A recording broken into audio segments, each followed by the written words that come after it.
Shalom pemirsa, dimanapun Anda berada. Selamat datang pada program On Target dalam episode Pilar-Pilar Iman. Hari ini kita akan membahas topik pengertian tentang iman. Sesi lalu kita sudah membahas bagaimana respon Abraham ketika dipanggil keluar dari Ur Kasdim, menerima janji Tuhan, menunggu penggenapan janji Tuhan. Dan puncaknya adalah mempersembahkan Ishak anak perjanjian itu.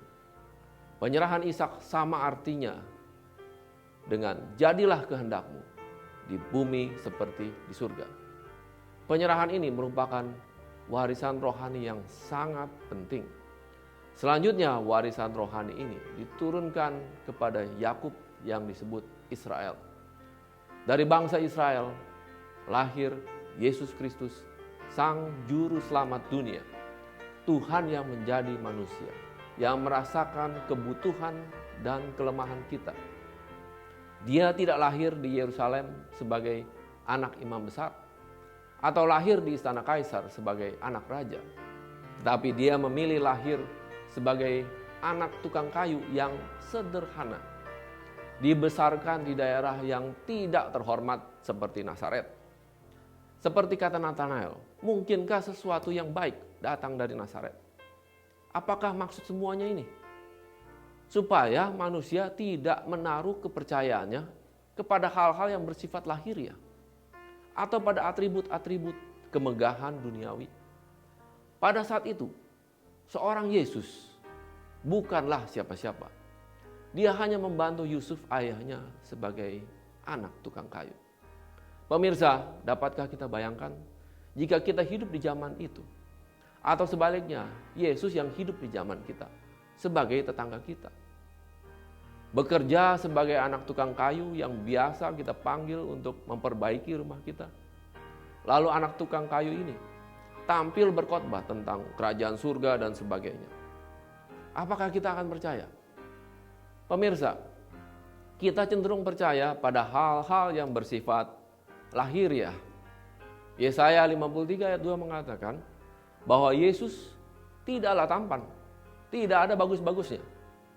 Pemirsa, apakah kita akan percaya pada orang yang demikian? Ayo, tolong jawab yang jujur. Kita akan mudah percaya pada kesaksian orang yang hebat, sukses, kaya, terkenal, punya pangkat kedudukan. Jadi, pandangan umum masyarakat pada saat itu terhadap Yesus hanyalah sebagai anak tukang kayu dari Nazaret. Itu saja. Dan Yesus sendiri tidak pernah mengumumkan secara terbuka bahwa dia adalah Mesias. Secara lahiriah, Yesus tidak memiliki atribut-atribut kemuliaan sehingga dapat disebut sebagai Mesias. Bahkan hingga saat ini, orang Yahudi tidak percaya bahwa Yesus adalah Mesias. Supaya memudahkan kita mengerti hal ini, maka kita harus berpikir sama seperti halnya orang Yahudi pada saat itu. Yaitu, Yesus hanyalah sebagai anak tukang kayu dari Nazaret. Lalu bagaimana iman bahwa Yesus sebagai Mesias ini timbul? Inilah yang akan kita cermati bersama. Kita mulai dengan kisah perempuan Samaria di Yohanes 4. Ketika Yesus bertemu dengan perempuan Samaria di sumur Yakub, Yesus menceritakan tentang dirinya sebagai sumber air hidup. Perempuan Samaria ini hatinya mulai terbuka terhadap kasih karunia Tuhan. Puncaknya adalah ketika dia meminta air hidup dan Yesus menyatakan dirinya adalah Mesias. Ada kisah lain lagi, yaitu Sakeus pemungut cukai di Lukas 19. Ketika mendengar tentang Yesus, dia memberanikan dirinya untuk melihat Yesus dari pohon ara. Ketika Yesus menatap dia, Yesus menemukan iman. Yesus berkata akan menginap di rumah dia. Hatinya begitu bersukacita ketika Mesias akan menginap di rumahnya. Ada perubahan yang drastis di dalam diri orang ketika dia berjumpa pribadi dengan Mesias. Dan hal ini bukan dibuat-buat atau didramatisir. Ada lagi kisah tentang perempuan Siro-Fenisia di Markus 7 ayat 24 sampai dengan 30. Yang memohon kepada Yesus agar anaknya disembuhkan. Tetapi Yesus berkata bahwa roti tidak layak untuk anjing. Perlu diketahui bahwa perempuan ini bukan orang Yahudi dan dianggap sebagai bangsa kafir yang tidak layak. Tetapi perempuan ini menjawab bahwa anjing juga makan dari remah-remah meja tuannya. Ini adalah respon iman yang sangat berani, menghampiri kasih karunia walau tidak layak. Ketika seorang mengalami perjumpaan pribadi dengan Yesus, sudah seharusnya terjadi impartasi iman. Bukan karena orang itu cukup suci atau rohani, tetapi semua ini karena kasih karunia Tuhan kepada kita orang yang berdosa. Jika orang merasa dirinya tidak berdosa, maka kasih karunia tidak pernah menjamah dia. Yesus berkata di Lukas 18 ayat 8b, jika anak manusia itu datang, adakah ia mendapati iman di bumi? Tuhan menginginkan iman dapat bertumbuh di setiap hati manusia. Namun pada kenyataannya, tidak semua hati manusia dapat ditumbuhi iman. Seperti halnya orang Yahudi mengeraskan hatinya sampai hari ini. Hati yang seperti tanah yang subur akan menghasilkan buah iman. Hati yang beriman akan memancarkan frekuensi iman. Dan ini dapat dibaca oleh Tuhan. Akan terjadi kontak batin antara hati yang beriman dengan Tuhan sendiri.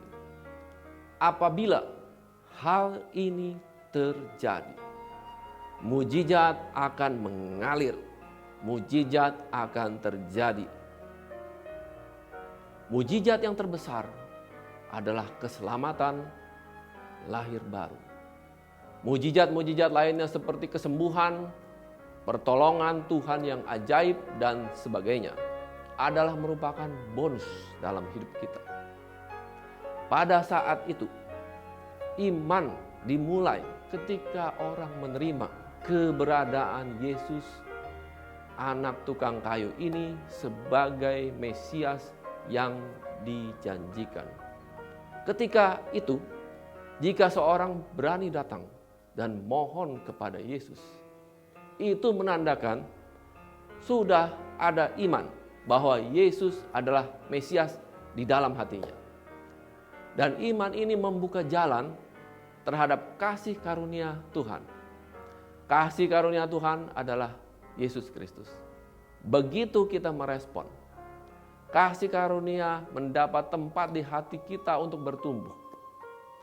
Itulah iman. Respon kita adalah langkah pertama menuju iman. Seperti di Matius 16 ayat 13-20. Ketika Yesus bertanya kepada murid-muridnya tentang siapa dia. Murid-muridnya berkata ini dan itu. Tetapi Petrus menjawab, engkau adalah Mesias. Yesus menjawab, bukan manusia yang menyatakan itu kepadamu, melainkan Bapakku yang di surga. Pemirsa, jadi pertama-tama Tuhan Yesus sendirilah yang memberikan benih iman itu kepada kita. Dan mencari hati di mana benih iman itu bisa bertumbuh. Seperti benih yang jatuh ke tanah yang subur, akan menghasilkan buah 30 kali, 60 kali, 100 kali lipat. Ini bukan bicara multiplikasi kolekte saudara. Ini bicara tentang benih iman yang ditabur Tuhan ke dalam hati manusia. Benih iman ini akan menghasilkan hal-hal yang besar dan memuliakan Tuhan dalam hidup kita. Sekali lagi saya katakan bahwa semua ini bukan karena kehebatan dan kesucian kita. Semua ini adalah pekerjaan Tuhan dalam hidup kita. Tuhan hanya butuh hati yang terbuka dan mau menerima. Itu saja.